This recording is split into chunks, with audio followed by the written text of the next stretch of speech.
Napakasarap na nga ngayon mamili ng motor kasi sobrang competitive na ng mga price, lalong-lalo na ng mga big bikes ngayon. Pero yung hinahatid nila ng specs and features, pati yung quality ay sobrang competitive. Ngayong araw, netizens, ay may bago tayong brand na i-review dito sa aking page, which is ang tatak na Vogue.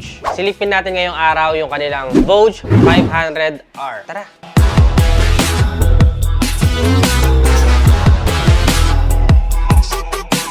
Para sa mga hindi nakakaalam, netizens, ang Vogue ay isang Chinese brand na partnered with Longines Company na kilalang nagpo-produce ng mga parts and engine components ng BMW. Kaya naman na-curious ako at gusto kong bigyan silip itong kanilang Vogue 500R ngayon dahil ito ay nagkakahalaga lamang ng 290,000 pesos. Opo, tama po ang narinig ninyo. Wala pang 300,000 pesos ay meron ka ng 500cc na big bike at sure na expressway legal. Plus, idagdag mo pa na super presentable and stylish na kanilang motorsiklo. Pagdating sa engine displacement, we have here 8 valves, liquid cooled, naka-twin cylinder tayo dito, 471cc to be exact, kaya walang question pagdating sa highway, 6 gears, wet clutch, dual overhead cam, at naka-Bosch EFI. So pagdating sa maximum power, we can expect that it can produce 46 HP at 8,600 RPM, habang sa maximum torque naman ay 43 Newton meters at 6,500 RPM. That's quite powerful. And masasabi natin na hindi mo ma-outgrown agad yung ganitong power delivery. Lalong-lalo na sa medyo may experience na pagdating sa mga big bikes. Pero if you're a beginner, this is something that you can grow with ng medyo mas matagal na panahon. This is also a naked bike, kaya hindi tayo mangangalay dahil naka-upright sitting position po tayo dito. Unlike kapag sports bike, medyo nakayuko ng konti. So this one is good for city driving as well. Lalong-lalo na sa mga medyo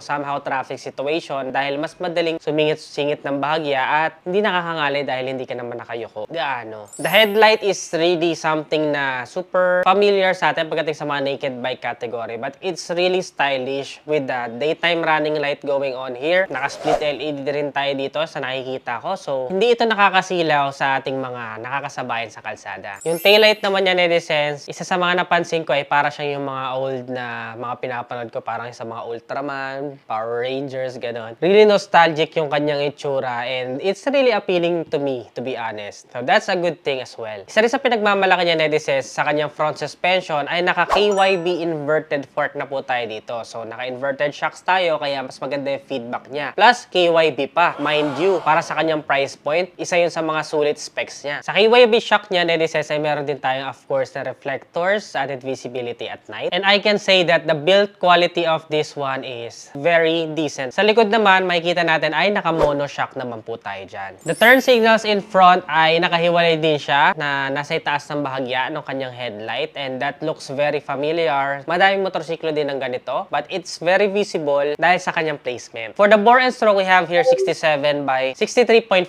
millimeters. At para naman sa braking system, mayroon tayo ditong dual disc brake sa unahan at naka-single disc brake naman tayo sa likuran. Pero maganda sa kanya ay naka-Bosch ABS na po siya and naka-twin Nissin calipers pa. So pagdating sa braking system, it's really reliable. Pagdating naman sa mga tires niya, yung stock pa lang ay naka-Pirelli Angel na po. That's a brand na talagang kilala nating maaasahan. The tire size, sa front meron tayong 120 by 60 by 17 and sa rear naman ay meron tayong 160 by 60 by 17. 17 inches wheels ay magugustuhan natin lalong-lalo na sa mga pag-take ng corners and of course, tubeless na rin po ang kanyang mga tires. Gulong pa lang, sulit na, di ba? Sa mga magtatanong naman kung abot ito ng average Filipino height or even sa mga short riders na kagaya ko, my height is just around 5'4". It is on 785mm na seat height. So ako ay super tiptoe na dito pero kayang-kaya naman po itong imaneho. Once na umaandar na, magugustuhan mo naman yung taas ng kanyang seat height. Pero if you're someone na really struggling at gusto mo talaga abot-abot mo yung motorsiklo pero medyo mababa ka, pwede naman pong magpa-lowering kit. For the weight, meron tayong 195 kilograms. So it's still under 200 kilograms and I think that's a good match para sa 500cc category na motorsiklo. Ang fuel tank naman po niya ay 17 liters in capacity at sa mga magtatanong naman sa kanyang average fuel consumption ay naglalaro po ito sa around 27 km kilometers per liter. Still may vary, depende sa inyong throttle habit, sa road condition, and of course, sa driver's weight, pati na rin kung mag-aangkas kayo. Isa rin sa mga features na very useful sa motorsiklo na ito ay meron din po siyang USB charging port doon sa pinakailalim ng kanyang digital meter panel. So somehow, ang pangamba ko lang dito is kapag ka umuulan, syempre dahil nakatutok ito directly sa langit ay pwedeng mabasa. So I highly recommend kung mag-charge kayo, siguro pagka wala na lang ulan. Para safe lang naman. Pero of course, siguro pinag-isipan naman nila yan. But that's just something na medyo nag-overthink ako kung ako yung gagamit. Kasi better safe than sorry, di ba? Yung side profile niya, netizens, looks really appealing to me dahil talagang mukhang bruskong-brusko yung motorsiklo. Napakaganda ng kanyang tindig. And of course, ito yung isa sa mga favorite kong color, yung all black. Pero may isa pa siyang available color which is yung gray. Pero yung black yung mas nag-stand out for me kasi super elegant looking niya. Yung side fairings naman niya, meron lang tayo ditong emblem na Vogue and their logo na super elegant din yung itsura. Tapos doon naman sa kanyang bandang puwitan sa may bandang pillion ride ay meron ding nakasulat na 500R. So may indicator talaga na 500cc yung motorsiklo mo. Plus nag-complement pa din yung kanyang napakagandang exhaust. Twin cylinder lang po ito so maaasahan natin na competitive din ito of course pagdating sa fuel consumption. And kung makikita nyo netizens, meron naman siya talagang designated room for a pillion ride. And I think makakapag-angkas naman kayo dito ng hindi gaano kahirap dahil idagdag mo pa dyan yung kanyang dalawang grab bar na parang sungay dun sa likuran. That looks really sturdy at maaasahan as well. Syempre dun sa upuan ng pillion ride, nabubuksan din po ito at pwede kang maglagay ng konting papeles lang naman. Pero syempre dahil big bike po ito and manual transmission, we cannot expect na meron talaga siyang seat storage. If you're a solo rider, better always bring a backpack with you or a riding bag. Meron ba tayong mga Vogue owners dyan na netizens? Comment naman po kayo sa ibaba para makita natin at mapatunayan kung kamusta nga ba